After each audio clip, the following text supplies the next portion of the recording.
안녕하세요. MBC 탤런트 정선일입니다. 저는 MBC 공채 12기로 출발해서 올해 35년이라는 짧지 않은 세월을 배우로 지내왔습니다. 지금은 이렇게 엔터테인먼트라고 하는 그런 카테고리 안에서 어떻게 크리스찬으로서 좀 의미 있고 뜻 있는 일을 해볼 수 있을까라는 것을 고민하고 살아가는 그런 배우입니다. 반갑습니다.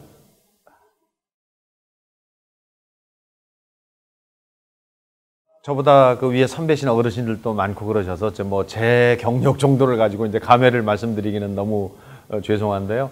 어느덧 세월이 그렇게 35년이라는 세월이 흘렀네요. 그래서 20대 때 대학에서 또 큰 꿈을 같이 펼치면서 우리가 열심히 땀 흘리고 했던 때가 엊그제 같은데 벌써 이런 세월이 되었습니다. 그래서 저는 이제는 내가 얼마가 되었다는 생각보다도 앞으로 계속해서 건강이 허락하고 또 열심히 뛸 수 있는 데까지 배우로서 또 문화예술이라는 그런 영역 안에서 일하는 사람으로서 어떻게 이웃들에게 좀 더 의미 있는 일을 할 수 있을까라는 것을 고민하면서 이제 앞만 보고 살아가고 있습니다. 얼마가 됐다라는 의미보다는. 고등학교 2학년 때 이제 문예창작과를 졸업하신 선생님이 제 담임 선생님이셨어요. 그래서 연극에 대한 얘기를 막 해주시는 거예요. 그래서 우리가 그때까지만 해도 연극이라는 분야에 대해서 생소했는데 그 선생님의 말씀을 듣고 연극이라는 세계가 이렇구나. 연극이라는 것이 이렇게 매력 있는 것이구나 라는 것을 깨닫게 됐습니다. 그러니까 선생님 영향이죠. 지금도 제가 많은 제자들을 또 같이 수업을 하고 있고 또 그런 강의를 하고 있지만 그때의 선생님의 역할이 얼마나 중요한가라는 것을 제가 아주 뼈저리게 느끼고 있습니다. 저는 굉장히 불행했던 우리 학번입니다. 우리 때가 졸업작품을 못하게 되었어요. 왜냐하면 박정희 대통령이 갑자기 이제 서거를 하시는 바람에 학교가 다 대학이 문을 닫게 되고 우리가 졸업작품을 굉장히 중요한 비중 있는 역할을 맡았는데도 못하게 됐죠. 그래서 곧바로 KBS 성우 16기 시험에 응시했고 그리고 합격을 했고 또 MBC 공채 12기 탤런트로 곧바로 또 응시했고 또 합격을 했고 그러니까 졸지에 몇 달 만에 그 중요한 두 큰 시험에 제가 합격을 하게 된 거죠. 그래서 굉장히 운이 좋게 빨리 제도권 안으로 들어오게 되었고 또 일찍부터 프로 세계에서 활동을 하게 됐습니다. 그러니까 저로서는 굉장히 행운이었죠. 네. 저는 어렸을 때부터 주인공도 많이 했고 또 어떤 다른 드라마도 참 많이 했습니다. 그래서 근데 이제 시간이 이제 흐르다 보니까 제가 20대나 30대 때 했던 작품들은 기억을 잘 할 수가 없지요. 젊은 분들은 특히나. 그래서 동의 얘기를 많이 하시게 됐어요. 근데 참 재밌는 건 제가 동의하기 직전에 그 이병훈 PD님하고 상도에서 순조 임금을 했어요. 그러니까 이제 한 6년 만에 임금에서 내관으로 떨어진 거죠. 근데 처음에는 그저 내시라는 역할로 나는 못해 이랬거든요. 근데 이병헌 PD님이 무조건 이 배역은 네가 해야 된다. 그래서 하게 됐고 드라마를 할 동안 2달 동안을 제가 그 배역을 본 적이 없어요. 드라마를 안 봐버렸어요. 오히려 보기 싫어서. 근데 딱 한 장면 동희하고 숙종하고 사랑을 할 때 제가 상선영감하고 숙종하고 새벽에 동희를 불러와라 하는 역할을 할 때 제가 이제 이 왕이 동희를 여자로 취하려나 보다 해서 오해해서 재미있는 에피소드인 한 장면이 있었어요. 그 장면을 하고 나서 인터넷에서 이제 상선영감이라는 내용이 실시간 검색 1위에 오르고 막 떠올라서 지금 여러분들이 기억하는 그런 재미있는 작품이 된 거죠. 그러니까 지금 제가 생각하는 거는 배우들은 어떤 배역 또 어떤 기회에 또 자기에게 행운이 올 수 있는 가능성은 언제든지 있다. 그러니까 배우가 배역에 대해서 비중을 따지거나 이미지를 따지지 말고 어떤 배역이든 최선을 다해서 열심히 하다 보면 그 결과가 우리가 생각과 전혀 다르게 좋은 결과도 올 수 있다라는 가능성을 늘 생각하시기 바랍니다. 저보다 더 많은 활동을 하시는 분들이 많이 계실 거예요. 그래서 그건 부끄럽고요. 근데 기본적인 제 성향이 좀 그랬던 것 같아요. 어려서도 친구들도 아주 잘 살거나 잘 나가는 친구보다는 어려운 친구들한테 좀 더 관심이 있었고 또 제가 연극을 하거나 뮤지컬을 할 때 후배들이 30명, 40명, 50명이 되는 경우도 있는데 그 후배들 중에서 아주 어려운 친구들 또 조용하게 뭐 구석에서 일하고 있는 친구들에 대해서 저는 시선이 좀 더 가요. 제 앞에 와서 뭐 저한테 친한 척하거나 저한테 조금 이렇게 더 잘 보이려고 하는 친구들보다는 그 친구들한테 관심이 더 많단 말입니다. 그래서 그건 제 기본적인 성향인 것 같고, 배우 지망생이나 신인 배우들 중에서 굉장히 고통스럽고 어렵고 힘든 친구들이 많거든요. 그들한테 신앙의 힘으로 조금 위로를 주고, 또 그들한테 힘을 주고, 우리가 따뜻하게 모여서 말이라도 좀 위로를 주고 같이 함께 기도하고 이런 운동을 하는 것이 그들에게 조금 도움이 될 것 같다. 그래서 최종적인 거는 이따 말씀을 또 드리겠지만, 어렵고 힘든 연예계 안에서 함께 살아가는 그런 울타리를 만드는 게 꿈입니다. 많은 곳에 다니면서 그런 공연을 했었어요. 네. 제일 기억에 남는 게 2006년도인가 장애인의 날에 장애인들을 위한 헬렌 켈러라고 하는 그 공연을 연극을 했습니다. 용극장이라는 큰 극장에서. 근데 공연하다 보니까 수천 명의 우리 장애 아동들을 이제 무료로 초대해서 보여줬거든요. 네. 공연 도중에 뭐 소리를 막 지르고 이러죠. 그래도 저희들은 그게 참 기뻤습니다. 근데 중간에 누가 뭐 새우깡 막 그렇게 소리를 지르고 그랬어요. 그러니까 공연이 이제 중간에 막 좀 약간 흔들렸죠. 조금 마음이 좀, 이게 좀 조용히 해줬으면 이런 마음도 들었는데, 나중에 얘기를 듣고 보니까 그 아이의 어머니가 이런 말씀을 하시더라고요.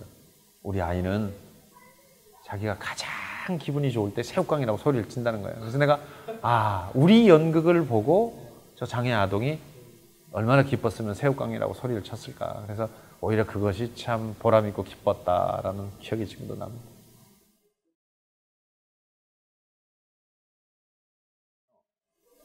제가 생각하고 있는 것을 관객들하고 교감을 나눌 수 있다는 거, 그리고 또 제가 드라마에 출연하거나 이랬을 때 관객분들이 그거에 대해서 굉장히 좋은 반응을 해주시고 잘 봤다고 얘기를 하고, 이제 이런 것이 배우로서는 가장 큰 기쁨이고요.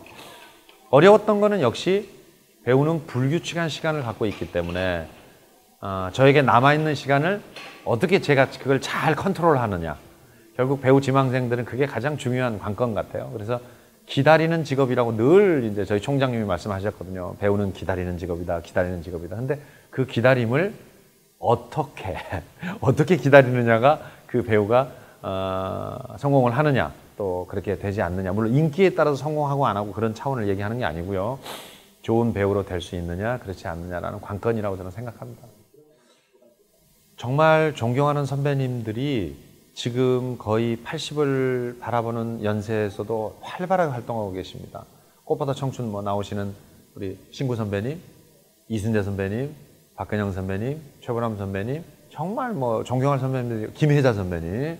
그런데 이 어른들을 뵐 때마다 제가 너무 머리가 숙여지는 것은, 정말 지금의 젊은 우리 연기 지망생들이 상상할 수 없는 연습량을 가지고 있어요.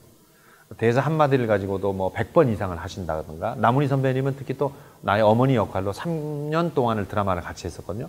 3년 동안 뵈면서 정말 후배들도 그렇게 열심히 할 수 있을까? 그렇기 때문에 그분들이 나이 70, 80에도 그 위치를 고수하실 수가 있다. 그래서 여러분들이 제일 중요하게 여기는 것은 기초가 너무 중요하다. 근데 요즘 여러분들은 기초에 대해서 그렇게 애를 쓰질 않아요. 대사 연습을 하거나 또 그렇게 또 우리가 그 연기 수업을 할 때 기초에 대한 수업을 정말 충실하게 해놔야 되는데, 거기가 여러분들이 좀 약하다. 그래서 기초가 튼튼히 되면은 그 이후에 여러분들이 배우 생활을 길게까지 가는데 정말 유리하다. 그래서 다시 기초로 돌아가라 라고 말씀을 드리고 싶습니다. 요즘은요, 관객들이 너무 뛰어나죠. 너무 영리하죠. 관객들의 수준이 배우들이나 제작진들의 수준을 훨씬 뛰어넘습니다. 그래서 그들을 감동시킬 수 있다는 요소는 뭐겠습니까? 그러니까 예전처럼 꾸미고 만들고 그다음에 하는 그 신용을 해가지고는 감동을 시킬 수가 없습니다. 그러니까 내가 진짜 정말 진실하게 해야죠. 그러니까 내 삶 자체가 진실해야 되고 내 연기가 진실할 때 그것이 조금은 부족하더라도 관객들은 우리에게 박수를 보냅니다.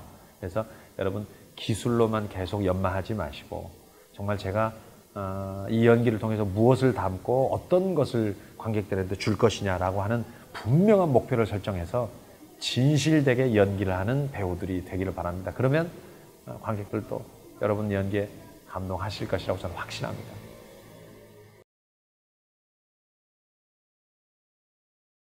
네, 제가 이 땅에서 제가 생명을 마치기 전까지 꼭 하고 싶은 일은 역시 수많은 문화 콘텐츠가 있죠.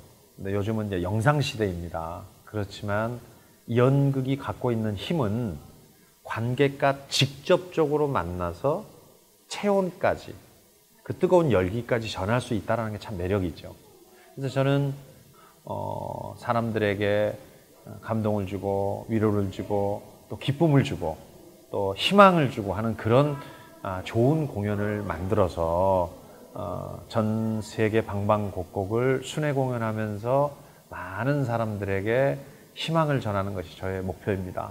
두 번째 목표는 말씀을 아까 잠깐 드렸지만은 우리 크리스찬 그 엔터테이너들의 그런 울타리를 만드는 것이 꿈입니다. 그래서 어렵고 힘든 가운데서 있지만 함께 기도하면서 신앙으로 이렇게 연예인 생활을 할 수 있는 그런 매니지먼트를 우리가 함께 만들어서, 지금의 구조는 내가 인기가 있으면 돈을 많이 벌고 또 내가 인기가 없으면 한없이 생계마저 위협받는 그런 상황인데, 우리가 서로 어떻게 잘 이렇게 어떤 방법론을 모색해서 이 세계 안에서 우리가 함께 힘을 합해서 기도하면서 잘 이런 배우의 일을 유지해 나가는 그런 단체, 조직을 만드는 것이 꿈입니다. 그리고 세 번째는 역시 제가 생애를 마치는 날까지 좋은 선생님으로 우리가 제자들에게 연기라고 하는 그런 부분들을 함께 나누면서 함께 공부하고 그렇게 해서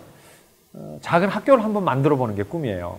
그래서 정말로 연기적인 기술뿐만이 아니라 함께 신앙도 또 인격도 또 내가 갖고 있는 가치관도 너의 삶도 함께 그렇게 나눌 수 있는 좋은 배우를 만드는 작은 학교를 만드는 것까지가 저의 꿈입니다.